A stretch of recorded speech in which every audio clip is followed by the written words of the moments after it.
Hello, welcome back to this episode today. If you're new here, I'm so glad you found this space because here we talk about unpolished moments of life, real life, how we can get into becoming ourselves again, becoming our best version, and also understanding the truth of how we can develop and become our true self as people. So in today's episode, this is one of those true telling ones where I'm going to start by telling you my story. I used to have this life I loved. When I say I loved, at least I can say I thought I did. But then suddenly everything shifted, changed the moment I let the background of my life to control and bring fear in me. Everyone had opinions about my life. The family also appointed questions at dinner. When are you getting married? When are you bringing kids on earth? Those questions, they did not only destroy the way I thought. Have you ever been in a situation when you hear something, automatically there is a way it happens. You start to see it every single day, everywhere. So I started to watch my friends disappear in engagements, weddings, baby showers, one after another, moving into this life I was not living. I started panicking, terrifying of being left alone. So what I did is that I wanted someone to build a life with, someone who can choose me as a person. When I met him, something in me, the truth is, already knew. My friends did not even like him. My family, although the one who told me to get one, but they told me in it, I think you need to slow down. Get to understand the guy and you see where it will take you. But all that, I didn't listen. But I was so scared of losing my shoot. I wanted to belong somewhere so badly, and I let that fear drown out everything else. Their warnings, their guts, all of it. We did not have this normal relationship. No dates, no long conversation where you learn someone else's dreams and fear. Everything happened so fast. So, in 2 months after we met, we were planning a wedding. And maybe you were there wondering how I got there so fast. The truth is, I shut down every doubt, every red flag of him, because I didn't want to bring this doubt in me. I told myself this is what I wanted, what would finally mean all. So, underneath all of it, my heart still kept whispering. Have you ever been in a situation whereby your gut, even when you feel like it is too far from you, you still have that feeling in you that there is something wrong with it? I knew it. I knew that decision I was making, it was just a compromise to lay off all the background noise which I really had. And I learned in the process this thing, that you cannot rush love, you cannot force belonging. And wanting something desperately does not mean it is right.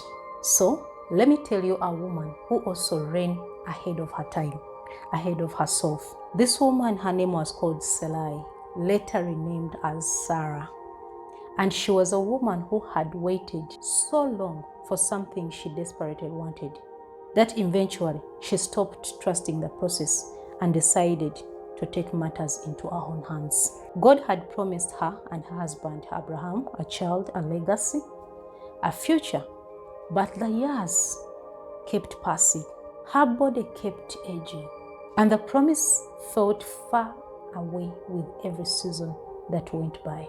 So what she did, she made a plan, which I always call a human plan. She gave her servant Agai to Abraham, hoping that through her own child would come, and it worked in the most painful way possible. Agai became pregnant, and suddenly the very thing Sarai, who we call Sarah, had set in motion became the source of her deepest anguish.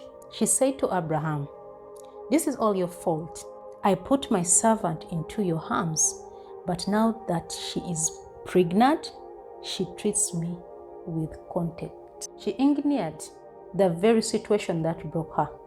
And I think about that when I go back at my own story. What really went wrong was the same thing Sarah did. How many of us have done exactly that? We get tired of waiting. We get scared of being left behind. So what we do, we reach for something, maybe someone, before it's our time. And then we have to live in that aftermath of decision that fear made.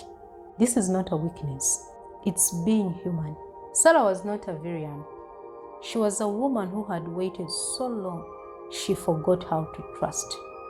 And maybe you recognize something of yourself in her today. Just sit and meditate about that moment. Are you in that moment of Sarah? Or maybe my situation? I'll tell you, don't worry. Because if Sarah got to understand that and became the mother of nations, if me as Enid, I passed through that and became a voice of many people passing through the situation. So here is what nobody really says loud about rushing into something your gut was waiting you against. And I'll tell you this, the shame of it can be suffocating, even though you don't think that it can bring an effect. It's not just the situation you are dealing with. It is the voice in your own head that says, you knew, you were warned, you did this to yourself. That voice, and that voice is the voice I'm talking about. I want to speak direct to you here. You who is listening, the one listening right now who knows exactly what I mean.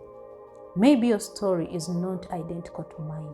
Maybe it was a different kind of decision made out of fear. Maybe a relationship you stayed in too long.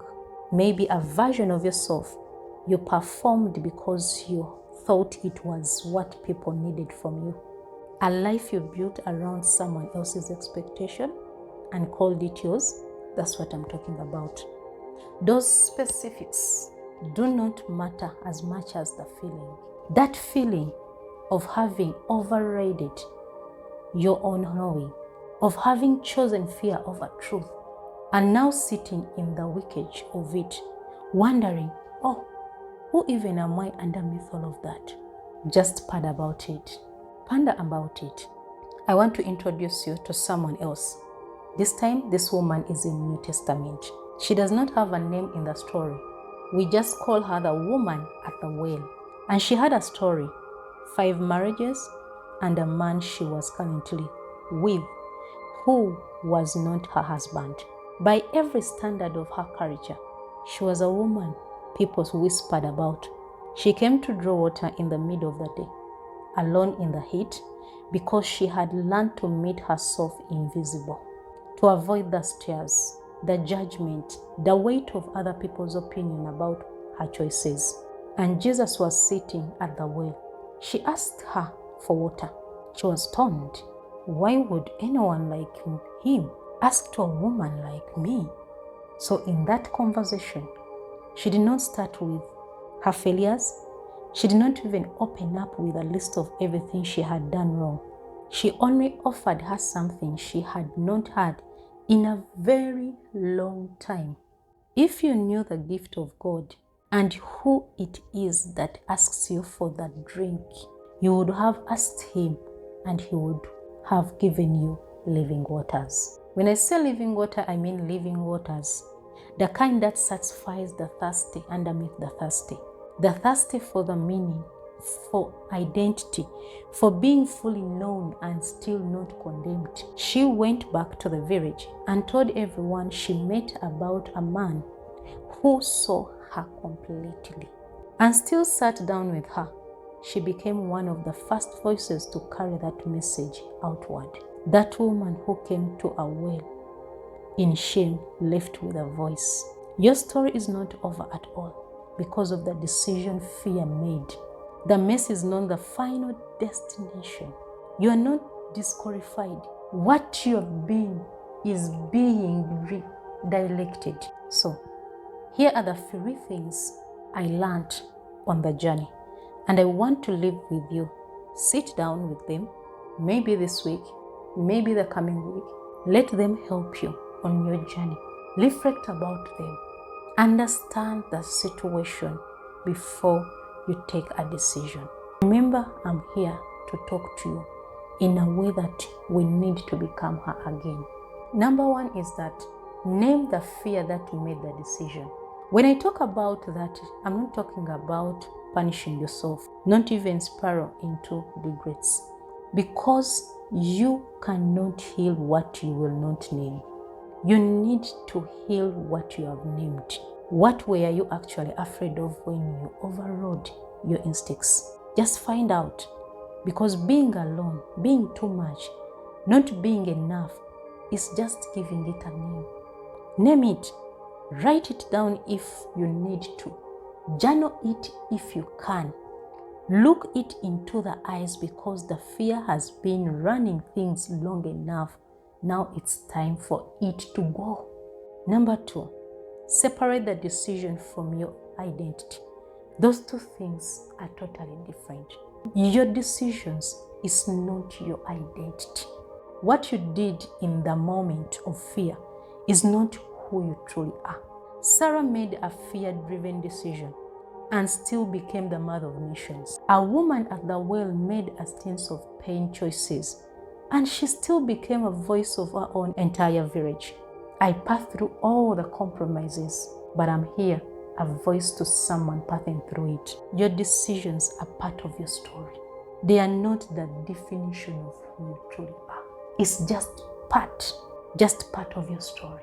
You were supposed to pass through that, because without a story, you have nothing to show.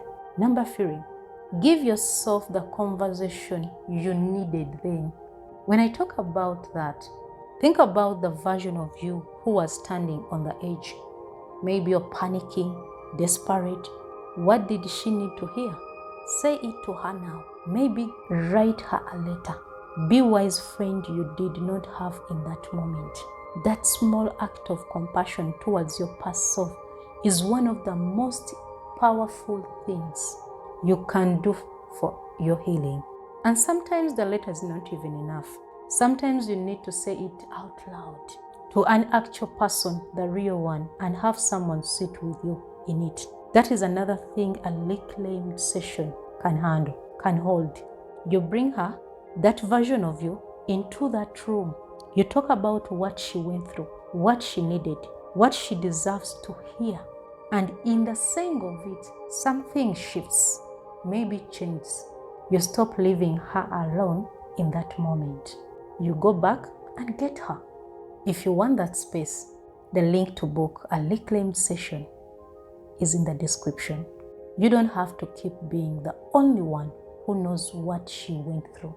And I will tell you, you're still the dreaming woman. That dreaming woman is not someone who has never made a mistake. She's not even someone who's always listening to her guts or get it right under pressure.